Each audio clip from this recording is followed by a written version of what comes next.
Welcome to the First 40, the Goon Squad Sports Radio Podcast. It's I, Puma, along with Black Thor. We do our first 40 minutes right here on YouTube. Subscribe to our channel. Then we do the overtime on Blog Talk Radio, the Goon Squad Sports Radio Show. We do 90 minutes overtime. How you doing there, Black? Feeling good, baby. Feeling good. The heavyweights are back in town, brother. The heavyweights are back in town. How you doing, Ice? Great, brother. All right. I purposely did not talk to you two because I wanted it all come out on this particular show. We saw the Saturday night beatdown last week with Wilder and Fury, and it made me think about the 12th round of the last fight when Fury thought probably he might have been losing that fight and went after Wilder like nobody's business, and he probably figured out something in that 12th round, and from the opening bell, he just went after Fury. Now you got Fury, Ice, coming with all these excuses on why he lost the bout. Give me your eye test, man, and your thoughts in the aftermath of that fight. Well, I mean, when you look at the fight, Fury said what he was going to do, and he came out with a game plan and he executed it. That does not happen often in boxing, particularly in the way the age that we live in now. Wilder had fought 42 fights or 43 fights and had never been knocked out. And you had to respect the power. But Fury is very crafty. He showed you that in the first fight with Wilder, what he could do. He changed trainers. A lot of people wonder, why'd you do that? But when you really look at it, to me, that was part of it. His initial trainer told him before, stay away from him, box Wilder, move around, and then you can win just using your left hand.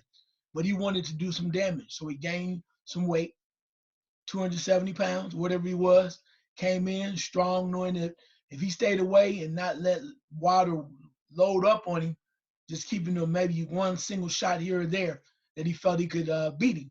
And he brawled him, he mauled him, he did everything he could to physically beat him up. And that's what you do with a bully. He's crafty. It was great craftsmanship. And when we know that boxing is also known for being physical. Even if they lose, Thomas Hearns, they're gonna put it all out there on the field, and they literally broke down Wilder. So in regards to the excuses and everything, I'm really gonna get into that because you feel some kind of way when you are shocked, what we call disheveled, in a lot of things. But it was a master performance by Tyson Fury. And you got to take your hat off to him because he sounds crazy and wild and bizarre. But when he got in that ring that night, he knew exactly what he wanted to do. They had a game plan. They executed it. And there's nothing Wilder could do. Simple and plain. There's nothing else you can say about it. I mean, there's a lot of speculations about other stuff. But that night, the man had a plan, executed the plan, and now he's the heavyweight champion of the world. Undisputed in my mind. Black, when he came out saluting Black History Month, I was like, oh no, this gonna be bad if he loses this fight. It's gonna be real bad. And then all throughout the fight, I was doing this. Watch out for that. I mean, he was just mauling, and it was unbelievable the way that here's what I'll say to Wilder, and I hope one day he sees this. You better be glad they threw that towel in because you might not be speaking in complete sentences to this day. Because it said a lot when you didn't even go to the press conference. You had to be put in the hospital to stop the bleeding and get stitches. What's your thoughts on the fight? You love the heavyweights, baby. I kept you last because you had me cracking up before the show started. So give me your thoughts about the fight. The heavyweights are back, baby. That division basically brought back the heavyweights. I mean, that fight brought back the heavyweight division, in my opinion. It's interesting because I was sitting there listening to I Speak, and I remember the past year and a half, man, I saw Wilder everywhere, running his big mouth here, running his big mouth there. And at some point, I think this cat started believing his own clippings. And I guess he just thought, even coming in with that costume and everything else, he wanted to put more of a show on than actually being in the ring was getting done. I think I said it well. When what's name was mauling him, and sometimes Strahan said a long time ago, and I think Mike Tyson said it well too. Everybody has a plan. It could be a bully, so you punched him in the mouth. When homeboy got jabbed a couple of times, he didn't know what to do, man. I don't want to hear about your legs being tied, whatever. He just didn't know how to handle it. I mean, I'm not sure I haven't watched his career, I'm not sure if he's been in a ring where someone attacked him that much from the start. Now, I admire any person that can say that, hey, I'm going to do this to you. You know it's coming, and you can't do nothing about it. And he could do nothing about that. Now, he gave you his game plan. He basically told you and everyone else, I'm going to take care of you this way. And he had no reaction. He had nothing, no response to it. And like you said, I don't know why he's thinking about firing his trainer. To me, it's like an insult to your intelligence for him to make all these excuses, want to fire people. Basically, bro, you just took a beat down. I respect you more if you man up and just say, you know what, that wasn't my night. I'm going to work and get better. But even that night, you know, hey, I wanted to fall on my sword. I'm mad. Bro, you serious? What sword you want to fall on? Because I didn't see this. So I just saw you on the mat a few times. But I didn't see no sword on there that you could fall on. So I just think that, to me, at some point, man, your ego has to get checked. His hasn't gotten checked yet. But if there'll be a fight number 3, his ego might get checked in that one quite early. Because Fury's no joke, bro. That rascal's no joke. Like I said, he put the weight on. He has the height. He knows what he needs to do to win. And you might be right about the last fight in the 12th round. He saw something. He gained something. And he wanted to basically capitalize on it, which he did, man. Which he basically did. But I like the excitement that the fight had prior coming up to it, and it lived up to the billing, bro. This is a fight that lived up to the billing. I'm not trying to pick on the other fighters, but sometimes with other fights, they're more too strategic. They're this and that. They run around, and you watch 12 rounds of you scratch your head when the fight is over. When this fight was over, you knew you watched yourself a match, and you knew somebody got that ass kicked. That's what you get sometimes in the heavyweight division, bro. And that's what I'm talking about. Bring it back. Bring it back. I don't know if Wilder really wants this back, because Fury figured out 2 ways to beat him. He could beat him on points, and he could just basically just maul him and knock him into next week. Do you really think that he's going to take this rematch in 30 days, or say, you know what, I'm hurt, or I got a concussion, or something else, my eardrum busted, whatever, and then they'll put AJ, the other fighter, Joshua, in to fight Fury, because Fury says he's only going to fight 2 more times. So I expect Wilder to get one of those fights, but I'm looking for AJ to get the other fight. Do you think Wilder wants this, or would you advise him to take this rematch this quick in the summertime? Well, I mean, when you look at it, it's kind of bizarre. I think it's all his ego. His ego is bruised, very bruised. It really is. I mean, he's been winning this whole time, fighting one-handed, as everybody says. Say what you want to. 43 times is one-handed. He was winning. And he ran into a man that literally was able to dissect him and break him down. But to answer your question, I think he plans on taking the rematch. I think he does. I think he's already said, yeah, we're going to do it. But here's the thing. When you take the rematch, it just means you are guaranteed to fight. Doesn't necessarily mean they're trying to shoot for when they want to fight. They're talking about between July and October. But when money comes up and things happen, he might be doing this as a power play. I don't know. Maybe he's feeling some kind of way. So if Joshua and Fury want to fight, they go, you know what? If you stand over here and wait and you fight the winner, you can get this, or you can get this kind of money. Because I do not think that he will be ready to turn that quick around, particularly in July.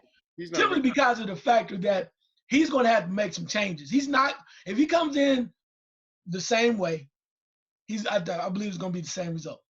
I really do believe it's going to be the same result, because now Fury knows what's going on and has it that way. But truth be told, so I think he's going to try to do it, but somebody might whisper in his ear, you might want to back out, because now you lost Breland, and you got to figure out, is you still going with your original trainer? It's a lot involved. But I tell you what, I would throw a wrench. If I was Fury, I'd be like, you know what? I'm going to make this a real fight. Tell you what, I'm going to step back and I'm going to chill. You fight Wilder fight Joshua, and the winner comes see me. You know how much money that would be? You think it's going to be money between Joshua and Fury right now? Imagine if he stepped back and said, you know what? Y'all need to fight. I'm the king. I'm the guy. I'm the guy, not you, Joshua, because let's be real. Joshua lost to somebody we never thought he would. He got his belts back, being very careful. So to me, he's low man on totem pole. He is low man on totem pole. So I don't know. I know he was hurt, but he need to pull back and really get himself together because I think the same situation could happen if he's not very careful. But hey, he might think he knows something that we don't. But the film don't lie, brother. Yeah, that tape don't lie. Black, Wilder's 34 years old. I don't see him changing much of his fighting style. Had 43 fights, one draw, and got his ass whooped. I can't say it any other way. Got his ass whooped. Should he take this rematch right away and get right back in there with Fury?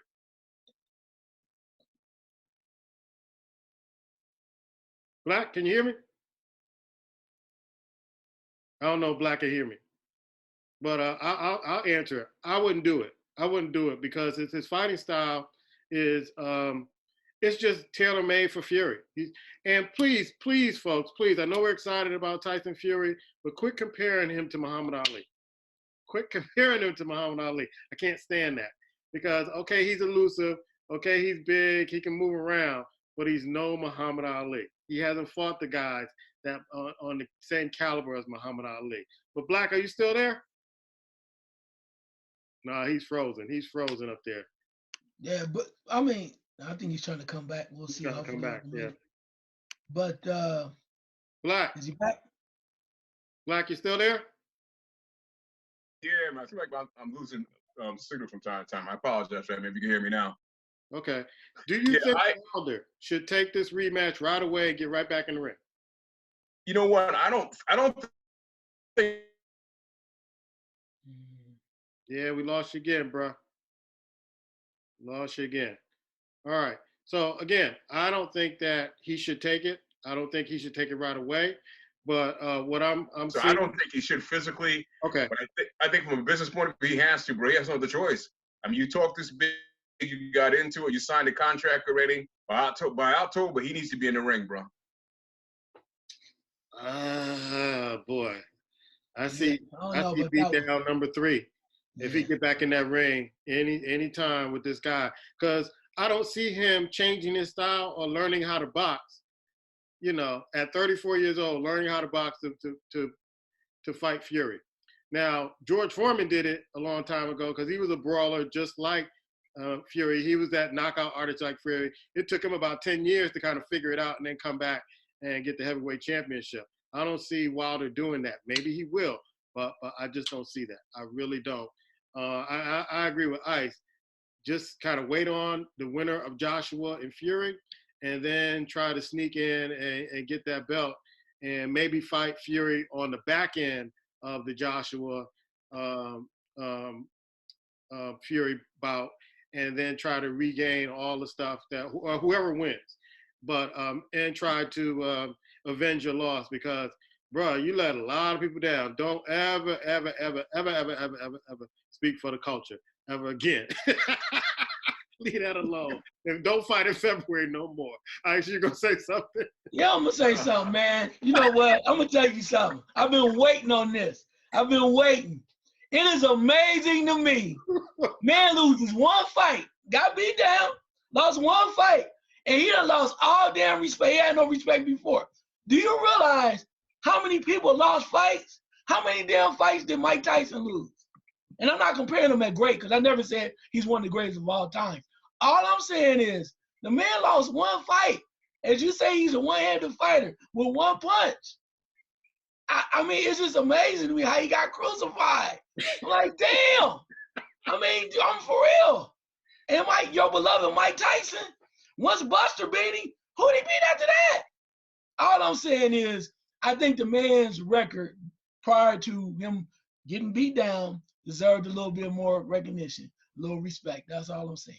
Did he lose? Did he get crushed? Yeah, it happens. There's only 2 guys I know that I think that really, you can say, were truly undefeated and never lost. That's Floyd Mayweather, and one of them was a little controversial, one of his fights, and then that's Andre Ward. And you can say things about Riddick Bowe, who lost one fight. But other than that, that's boxing, bro. Especially you heavyweight. Shit, Ali lost. He won a fight when he got his jaw broken by Norton. Real boxing fans. And I'm gonna just say this because I know you can choose who you want to be, who you like. But this paper mache ass boxing, Hell, back in the day, bro, you could lose. Well, you better be ready. You might lose 2 fights in a damn month. Yeah. Because that's how they fought. That's what it was. This paper mache stuff now, build all these people up, lose them, whatever. Anyway, that's just my rant. I'm sorry. You can rant on that, because it was. Black, you want to respond to that before I respond to it? Because me and Ice been arguing about this for months. But go ahead, get in there, man. Well, I mean, I understand what Ice is saying, that he won a lot of fights before, bro, but nobody cares about that, bro. We all talk about what happened Saturday night. Our focus on what we saw Saturday night, and that's how people respond, man. People don't want to go back to, what you did here. What have you done lately? And what he looked like lately don't look that good. So I think from that perspective, man, that's what he's going to be judged from. Not what he done 40 some odd time ago, is what he did Saturday night. My thing about it is that me and you had an argument, Ice, about him being pound for pound top 10. And I'm like, no, because he didn't beat Fury. Now you can now even put him in pound for pound top 10. And my contention all along is that he is not a boxer. He is a knockout artist, and he can't box. And he got exposed twice by Fury. I felt Fury won the first fight. He definitely won the second fight, and he beat him down because when Fury came at him, usually boxers, great boxers, find a way to adjust and fight. He had no answers, which tells me he has no boxing skills. He has that one, and all you keep seeing on social media, folks saying he got exposed. He's not a boxer, and people have been waiting for this. And so I've been saying this all along.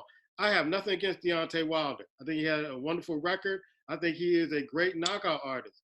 But a boxer, when I look at boxing, I'm looking for skills. How can you fight against adversity?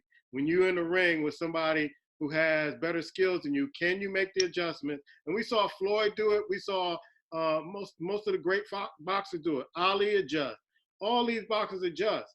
But it seemed like Wilder had no answers, and he was like a babe in the woods in that fight for 7 rounds. And like I said, he better be thanking Mark Breland for throwing that towel in, because Mark Breland saw the onslaught that he was going to take before the referee kind of stepped in. And so he can, have that prideful kind of stance that, oh, this happened, this was the excuse, that was the excuse. But learn your craft, bro. If you want to be among the greats, learn your craft. And then you'll get all the accolades. The other thing, Ice, he is talking a lot of shit. I mean, that's cool. I mean, that's cool. All I'm saying is this. I feel you, and I understand that Janet Jackson, whatever you done, hate me and shit like that too. But at the end of the day, every boxer has his kryptonite. You look at the history. Joe Frazier is one of the greatest fighters of all time. His kryptonite was George Foreman. Tyson Fury literally is his kryptonite. All I'm saying is the man one-handed, non-boxing ass, as you want to say, went through all these other people. Even fought Ortiz, nobody ever wanted to see that dude. Nobody wanted to see that cat. Still don't want to see, except for maybe Fury. But other than that, it's just like, boom. Everybody has it. So I understand. That's the kind of, it's like the media. That's the way we roll right now. It's kind of like, all right, whatever you done for me right now. Now, if he go out there and knock the hell out of old boy next time, then what? Everybody back on his job? See, that's my problem with that. But that's a personal thing. So I'm going to let you continue on, brother. All right, let's move to another sport. The NBA eye test. Black, let's go with the NBA eye test. One thing I wanted to mention, I watched the game last night against the Pelicans and the Lakers. And here's my summary of that game and what I think about Coach Gentry. Got to get rid of Coach Gentry because he's going to get Zion hurt because they run no plays for him. He's out there flopping around. He's going to either hurt somebody or hurt himself out there. They don't run plays. He's averaging almost 20 points just going out there getting garbage baskets, things of that sort. Run some plays for this dude so he knows where he is on the court. Everybody else knows where he is on the court. So he doesn't run into somebody or run over somebody. But I think they got the makings of a good player. But I think the coaching with New Orleans right now, I don't think it's good for Zion. Eye test from you, man. Now I'm going to double back on what you just said, and I agree with you because they even said in the broadcast last night that they don't have set plays. When the media can say that about your team, what the hell are you doing in practice, bro? What are you doing in practice with that team? To me, I'm going to go right to Milwaukee in Boston, I'm going to the East because Milwaukee's showing something. I just got to see them do it in the playoffs and kind of get to the finals and do it. But for the most part, that team they're deep. They play defense. They can score and they move around. Lopez is blocking anything that come close to the rim. So it's going to be tough to think that another team can beat them. Philadelphia is kind of falling into some problem. I think Simmons is going to be out for a little while. But Toronto, man, I'm not saying they're going to go anywhere, but I'm surprised how Toronto is standing up after losing Kawhi Leonard, bro. This team is standing up and going to work. Last week, I believe it was, Denver played the LA. And that's the thing about the West right now. To me, outside of the Lakers and the Clippers, what's going on in the West, man? I thought Denver be better this year. I thought Utah be better. And Houston was a kind of a wild card. But some of these teams, when you look at them, we're like, what happened from last year? There's no follow-up, no projection. There's nothing increasing about them. Denver basically just kind of flops around and wait till the last couple of minutes and find a way to lose. So even though the Lakers are probably going to end up being there, I at least want them to have some competition when it kind of comes down to the playoffs. I don't think they're going to have it. All right, Ice. NBA, man. The first thing I came out with is Zion. I don't know if you saw the game last night, but it seemed like New Orleans was hanging in there. But Zion has no set plays. It's almost like they don't know what to do with him. He has all these abilities. One of the weaknesses I saw from last night and I saw last year when he was playing with Duke is he still can't shoot free throws. He's going to get fouled a lot as the seasons go on and his career goes on, and people are going to kind of figure it out. Same with our boy, and we'll talk about him later, Azubuike in Kansas. Great talent, can't shoot free throws. Give me your eye test on the NBA. Yeah, we'll start right there. You mentioned about the Pelicans. Looking at that, it's like this is almost a throwaway season. You might say, why is that? Zion came late, and they're just kind of going through the motions. And right now, I think what they're trying to do is get him acclimated to the league. It'd be nice to win, and people say, oh, we're trying to win. But when you really look at the way they're going about it, it's like he's trying to get acclimated. And because if you're out there running around like it's a pickup game, then it's like, what the hell is going on? Yeah. And my thing is are they planning to get him in NBA shape? What's going on from that standpoint? That's what it looks like to me. And the rest of the team is just kind of going around and watching him. Because as you mentioned, if you really want to use him, you have set plays, use him in mismatches. You just have him coming down, bringing the ball down the court after time. It literally looks dysfunctional, like when they had DeMarcus Cousins and they had Anthony Davis shooting threes. I'm like, what the hell?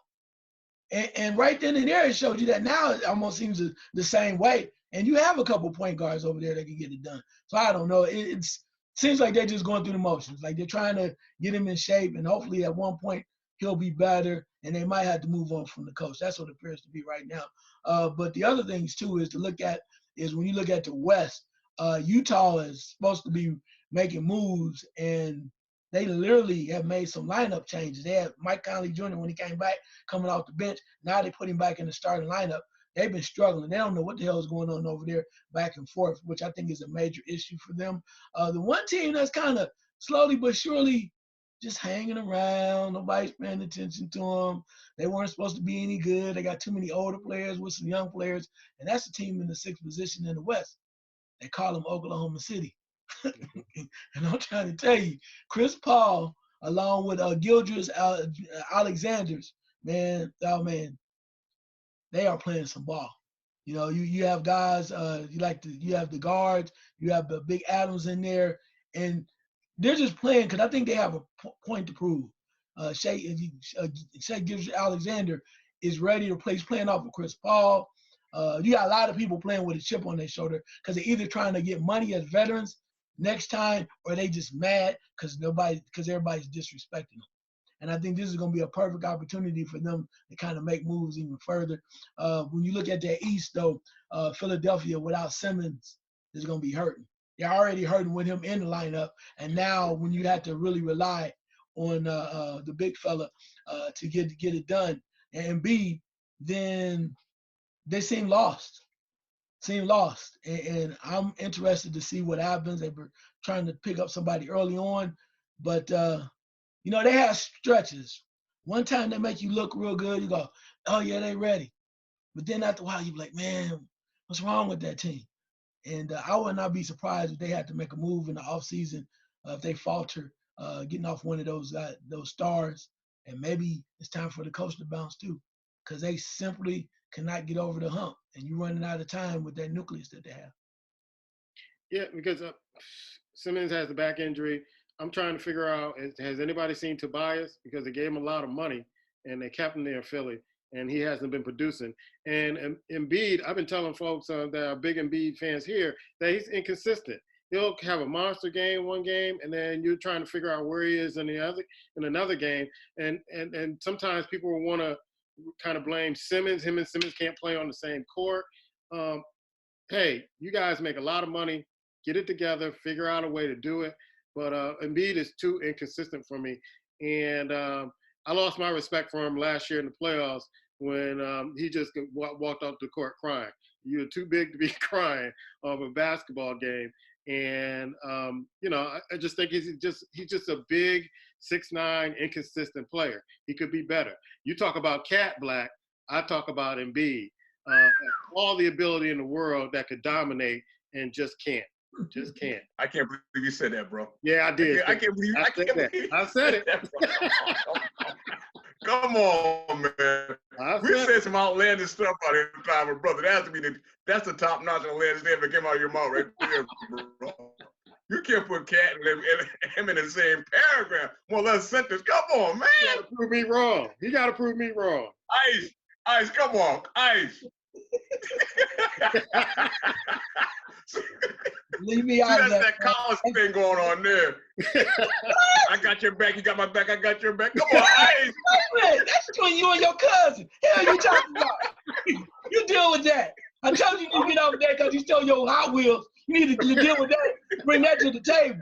You still mad. Well, I'm just dealing with it. Hey, I'm just saying, I don't know. I mean, when you look at it, and I know you don't like Cat, but I told you, give Cat a little time with D'Angelo Russell. They're going to be all right. He needs somebody to play with. He needs somebody to play with, man. Come on now. I will agree with Embiid being inconsistent, but even on his inconsistent days, he's better than Cat. He's better than Cat, but he's inconsistent, bro. Come on, man. Cat never had these outpoints that Embiid can give you. I really do believe that the coach for Philadelphia, I wouldn't have said this a year ago, he's got to go, bro. That team drastically underachieved. And they need somebody to come in there that can basically work them and get them into shape and get them going. Their heads are all big. They all believe they're stars. They play in a town that loves them, and they haven't gotten it together. I think one of the biggest mistakes Philly made, too, they gave Simmons a contract extension when he didn't need it. He didn't deserve it. And you wanted to wrap him up, make him prove he's worth it to you, man. Make him get in the gym and make some shots. And he hasn't done it. He's another cat. They were saying up here, I don't know if you guys heard it, that he was down at the Super Bowl throwing parties. They had to cancel a practice because Simmons went to a party. I guess he might have been hungover the next day. Yes. Come on, man. Yes. He was down there throwing parties. Come on. So if you're allowing this to go on, you can't imagine. You see what happens on the court. So my point is, you got to bring somebody in there. Maybe the GM has to go, too, that can manage these guys because they're underachieving. They're acting like they won it last year, bro. But go back to my original point. Cat can't carry Embiid jockstrap, bro. So and Simmons is dating a Kardashian, right? So you already know. Exactly. Yeah. Yes. Come on, man. They gave him a contract? Nah. And that's part of the problem. They all believe they've made it and they have yet to make it. But you're right about Smith. What's going on with that kid? You got the perfect situation where you could be killing him. You don't even show up. Yeah. Let's switch to, before we go to NCAA basketball real quick, let's switch to the NFL and the collective bargaining agreement, the 10-year plan. Black, you're on my screen. What do you think about this? There's a number of players saying, no, we don't agree with this. We don't want this. The owners are dead set trying to get this to 17 games and all kind of perks trying to throw at the players, and the players are going, no. I think NFL players have to really realize at some point they're going to have to sit out and don't play. That's what it's going to come down to. They're going to have to basically put their acorns away, and that's what they should be thinking at this point, sit down. Because a couple of players say they want 50-50. If you don't get 50-50, you need at least 60-40. It's about time these players get a high percentage of the gate, but get that salary cap bowl, and that's what you got to go for. Forget all that. I know what's the name, Sherman's talking about they want retirement benefits. Damn all that, bro. You want money from the gate. These owners are making a killing, and they got you squashed into $110, $150 million cap. and they're making billions on the side, bro. It's time to don't show up. But we know how that is. They're going to be there. They don't support each other. They're going to be there. But it's time for them basically to walk away. Let the NFL basically threaten them not to even play for a season. And then you get what you want. As long as you keep signing for peanuts and a few players get their money, mainly the white quarterbacks get their big payday, you're always going to be stuck in this position. They're always going to have you in that position. Don't show up. Don't play. That's your power. Ice, I know Russell Wilson was reading an article. He says, you know what, the NBA and Major League Baseball, they have figured it out, players first, but the NFL refuses to put the players first. What do you think about the collective bargaining agreement? Very quickly, the NFL owners are not stupid. They might piss you off, but they're not stupid. They know how to play the game. They play it well. So here's what they do. The players that are complaining are the guys that are on the top end. The Russell Wilsons of the world, Aaron Rodgers of the world, guys are making money. But when you think about a guy that's making $500,000, and when you look at this agreement to the point that that person could make an additional $1 million a year if they sign, what you gonna do? And the majority of those guys that are on the bottom rung are going to think about themselves, not think about the long-term situation, because that does not affect you right here and now. And your career might be 3, 4, 5 years max. You want your money now. And I think a lot of them, it'll be interesting to see top-notch guys, are going to say, no, we're not doing it. Guys on the lower end, like, damn, I can make another $1 million per year. I'm interested to see how this plays out. Yeah, because it sounds like, you had Tom Brady who says, hey, don't like this. You got Russell Wilson saying, hey, I don't like this. A few other players are saying, J.J. Watt, no, we don't agree with this. But it's going to be interesting to see the infighting with the players, because you're right. NFL has this knack of kind of getting all the players to kind of go against each other and getting what they want. Black, you want in on this? I see you nodding a little bit. Well, I was going to say, in that case right there, why even bring that to them as a union? Why are you bringing it to a vote? Just push it back to the NFL and say, we're not even going to vote on it. Did you come across with something better? That's what a union should be doing. That's why this brother, I don't understand. Why you bring that piece of garbage in to vote on it? That's no power. Push it back to them. We're not going to vote on anything until we start to see a healthy percentage we're going to get from the gross. And that's how you should be talking to them. But you're right. These lower cap brothers and players are going to look at, you know what, I get mine. They're going to vote for it. They might overvote the players that are going to say no. So here again, don't bring it to them. Push it back. It's the first proposal they throw to you voting. Are you nuts? What type of union does NFL have? I'm serious, man. Push that stuff back across the table. Ice, last word on this. Yeah, I mean, about gone are the days of Gene Upshaw. I mean, from the standpoint of, again, I said to you, I said it ever since the Kaepernick situation, divide and conquer, bro. They know what they're doing. The owners know what they're doing. They know somebody out there is hungry, and somebody had to buy some damn Cobra insurance. They need their money now. Yeah, they need their money now. That Cobra insurance is a mother, boy. Boy, you made that famous on our show. They need to be our sponsor. But you ain't never lying. Cobra. I got a toothache. Man, every time you say Cobra, my tooth hurt. Let's go to NCAA basketball. We got about 6 minutes left on the first 40. I saw Baylor and Kansas. That was the game I wanted to see. I even DVR'd it. So when I came home Saturday, I wanted to see that game before I saw any other game. Didn't listen to news or anything. Thought it was a great game. Here's what I saw. I saw Baylor cannot defend the post. The Kansas guards just getting in anytime they want, and they can't guard the pick and roll, because they were running that pick and roll. And Asabuki, he had about 9 or 10 dunks in that game because they couldn't guard the pick and roll. What's your eye test, Ice? You already said it, Asabuki. I've been trying to tell you. Give that man some love. He was on the radio. He could barely speak English.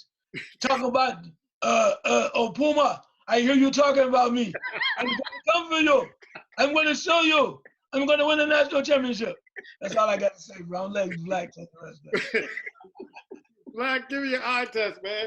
Well, I think I said it last week before. I wasn't a big fan of Baylor. I knew they was number one. They won a lot of games. I just didn't think that, they were strong enough to kind of maintain and work their way through. Kansas, hey, man, I'm watching Kansas play and going like, why is Bill Self still on the court? I don't know. But you know he ain't going nowhere now. He definitely ain't going nowhere now, bro. He's a bad man. I'm gonna give it to him. That man's a bad. He said I ain't going nowhere. He ain't went nowhere.